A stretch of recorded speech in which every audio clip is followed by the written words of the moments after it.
2. That was the news that was. Dateline, 7th of June. Although I'm recording this, I'll tell you now, the 6th of June at about noon. So much has happened since last week. A lot. As we know, we're entering the election stage of life. So today a lot will be in the election. I've chosen 3 stories which I think are important. And I now have what I'm going back to. I originally did a word, and I think integrity and truth comes into this. The first story, the 3 stories I'm going to cover are Diane Abbot and Labour's choosing of candidates. 2, Nigel Farage is now standing, which is quite fascinating. Just going to the fence. And finally, the big one, I think, is Tuesday's debate between Sunak and Starmer. So, let's start with Diane Abbot. I do remember on the Friday it was said she couldn't stand. Over the weekend, Starmer said nothing, and then Angela Rayner, his deputy, came out with the words, yes, she should stand for Labour. She had stated she was standing as an independent. Then all of a sudden Starmer came out and said, yes, she can stand. She's 70 years old, almost my age. Well, I'm only 69. So I think at that stage you're wondering why. Now we can't continue on. And there is a temptation of £93,000, which is really the MP's base salary. Without expenses. Oh, those poor MPs, I feel sorry for them. So is it duty, as she decided she's had enough? Some people carry on for years. Of course, she might have been elevated to the House floors, for we know at some stage. But it's quite interesting. There was another candidate who'd been told she can't stand. She'd been on maternity leave. Just had her first child, come back, so she'll not stand. There have been rumours, and these are rumours only, that the people that Starmer or his office are choosing are ones who see it as, shall we say, suitable for candidacy. Now, why have they been chosen? What's the criteria? Is there a job description for a Labour MP? That's an interesting point. And I think that covers every party. But when you consider this, why did it take 2 days? 3 days, really, if we include Friday? Only on Sunday was it announced she could stand for the lead of the party to say she could stand. I've always said that I admire Angela Rayner. She's strong. Starmer's not. Starmer's an adequate debater. And I say adequate now because we found out more in another story about his, shall we say, his ways. And I wouldn't say they're wrong. Now, the surprise news of the week was Nigel Farage is standing. On the Thursday, it was on Question Time. He was challenged about this by Piers Morgan. And, of course, he came out thinking, have you ever stood? He said, no, I'm a journalist, said Piers. Why she asked that question? But the tale of events came as this.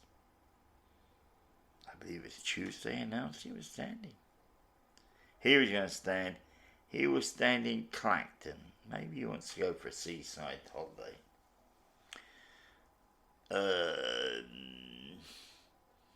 Should be an interesting fight.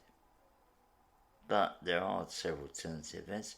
Richard Tice, who was then leader, and Mr. Farage was honorary president, which is an interesting title, said he will stand down. He became leader. Now to yesterday, I haven't checked today, funny enough. If you look at their website, on Wikipedia, it says that he's the leader. On their website on the Wednesday, it said Richard Tice was the leader. Now, there is a time I haven't even checked. Maybe I should. I'm going to pause this. Yes, I've just looked at their website. And there's a nice little welcoming letter with their policies. And it's signed by Richard Tice, leader of the Reform Party. What an incredible, efficient organisation I think the Reform Party must be. If they've changed the leadership.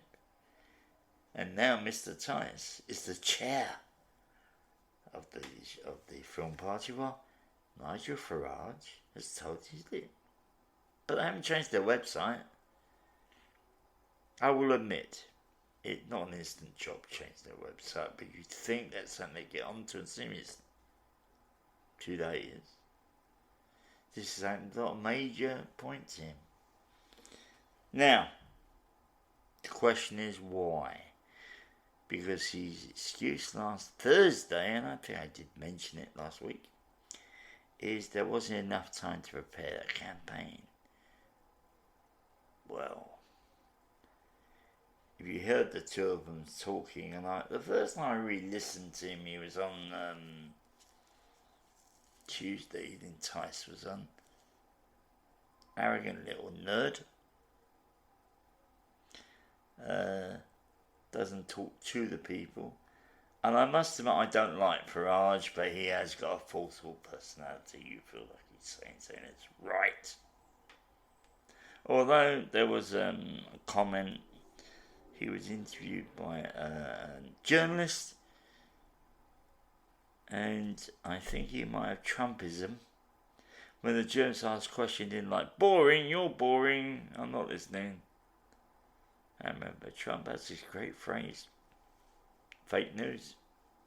Maybe they're cut from the same cloth, definitely, it must be.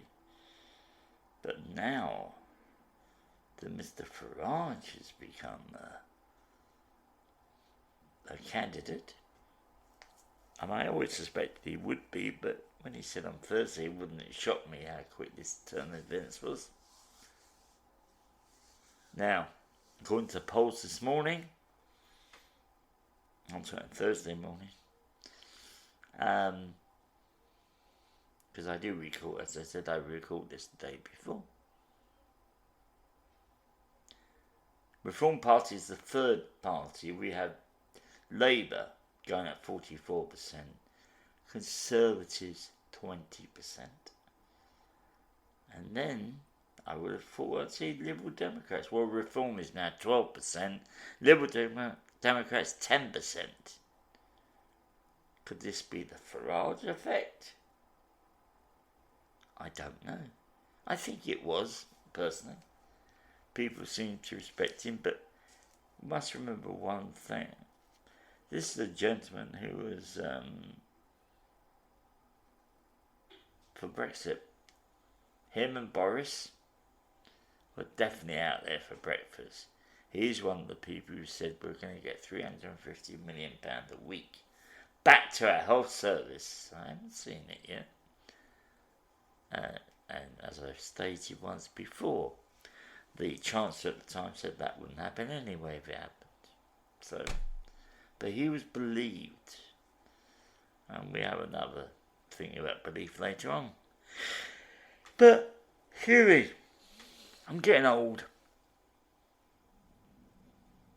But this worries me. Actually, Farage has brought out several policies, several statements, let's say that. He said in certain parts of the country they don't speak English. Oldham was the place he mentioned. He said they don't speak English there. Police are scared to go at night. Now I ignored it, and I usually do. And that's the same on James O'Brien. A clip from James O'Brien's show. A guy was on 20 minutes who totally believed it. People believe Farage for some reason. Don't ask me why. Because I'm sure he's going to use this to get his Coots bank account back, if you may remember that story. The guy is a liar. He's arrogant. He's not there. He's, probably he's him and Boris cut in the same cloth. As is Trump. It's all about the ego, themselves. They are the only person.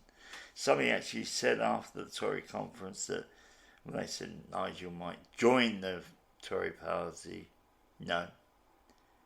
Nigel will only join if he is the leader. That's been shown here.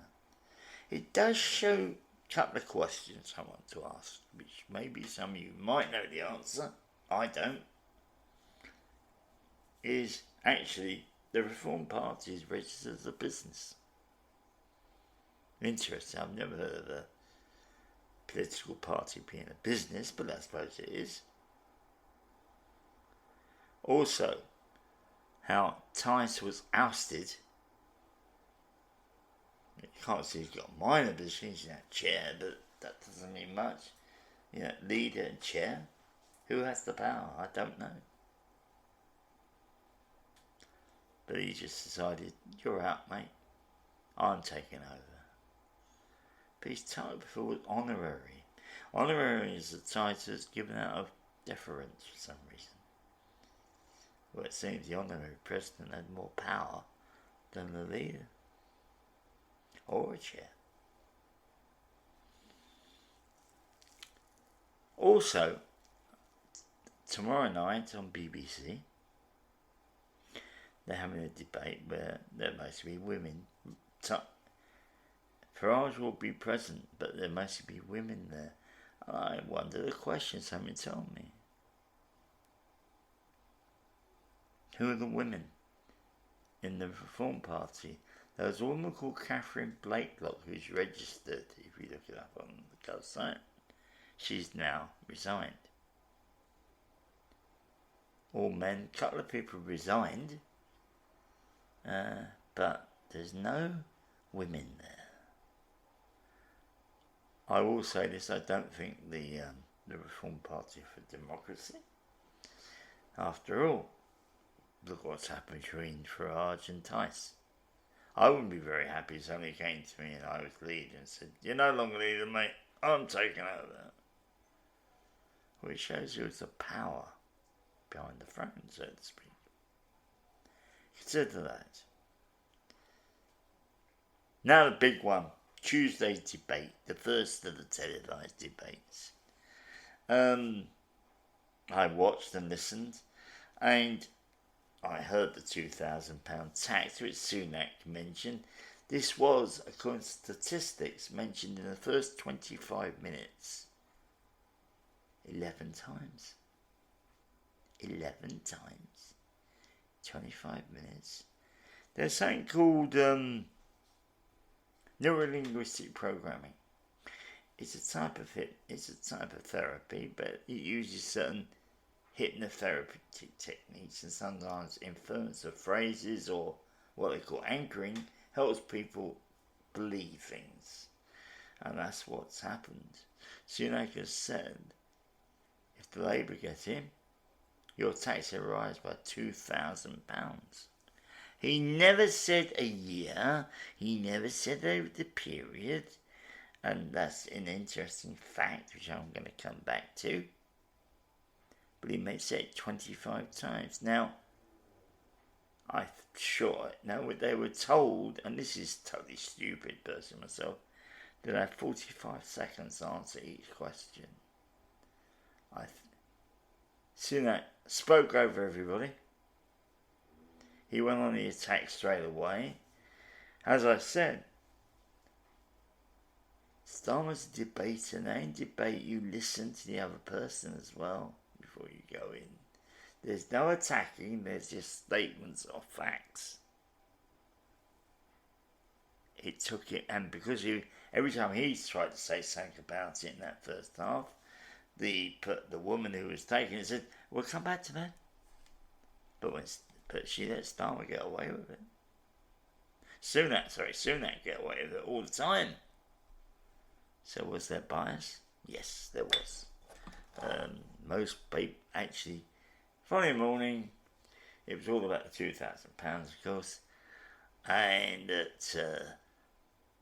what shocked me is they said Sunak won it for 51-49. I didn't think it was. I think it was, as a debate, fairly even. That he was able to control it. So in the morning, nothing much happened that morning.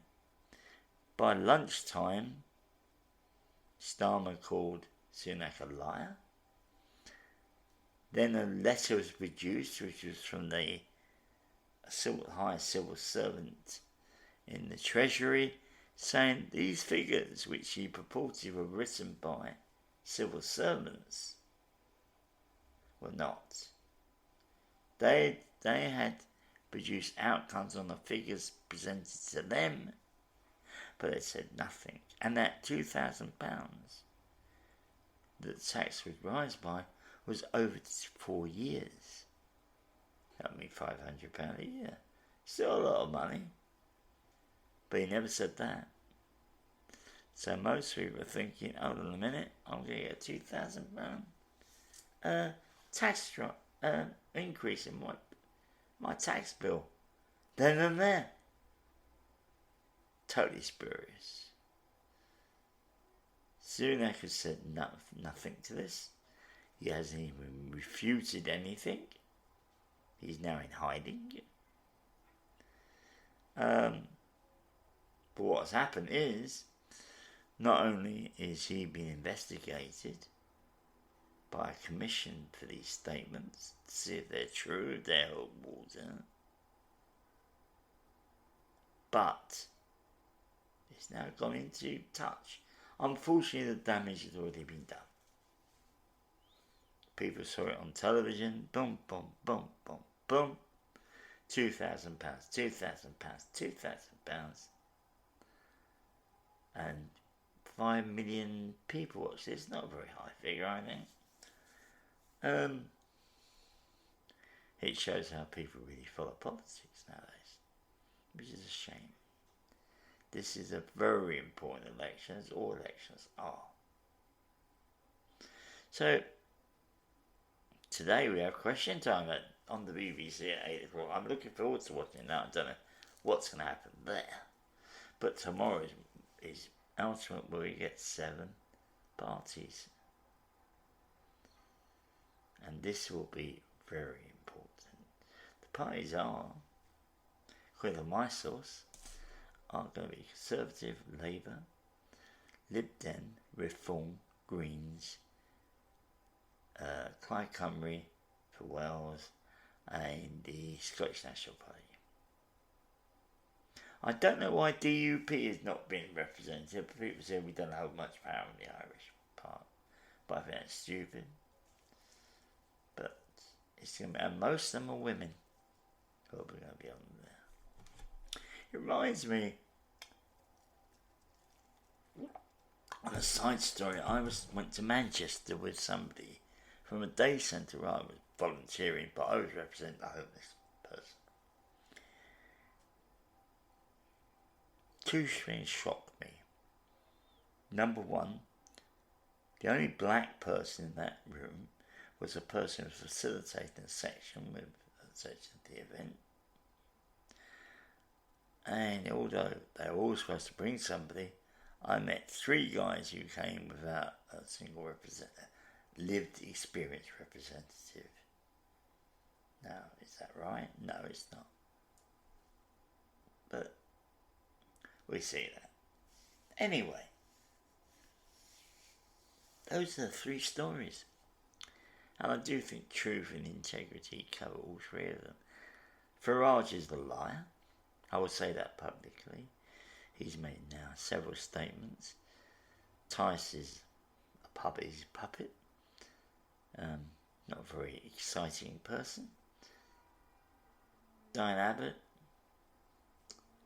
This is a bad state, and this will affect the Tory party, I'm sure, in the vote they want again. But of course, the big one is this Sunak versus Starmer debate on Monday. They will be returning the rest of the debates on BBC. I hope they're better moderated than the one on Tuesday, because that was not moderated. For some reason, the Prime Minister was given more leeway than the other person. That's it. That was the news that was. If you'd like to comment on this, please email me at standupspeakout.uk@mail.com, and the guest show will return on the 17th. The first show, I'm bringing Neil on. We're going to talk about the election. I mean, it's nice to hear another person's voice and opinion. And although we do agree about lots of things, there are things we disagree about. So I'm not bringing in a puppet, I'm bringing in a human being. If you think you have a topic you'd like to talk about, contact me at my email address, and we can talk about it. Anyway, as most of you hear this on a Friday, I wish you a happy weekend. And let's enjoy the weekend. I hope it's very nice. Bye.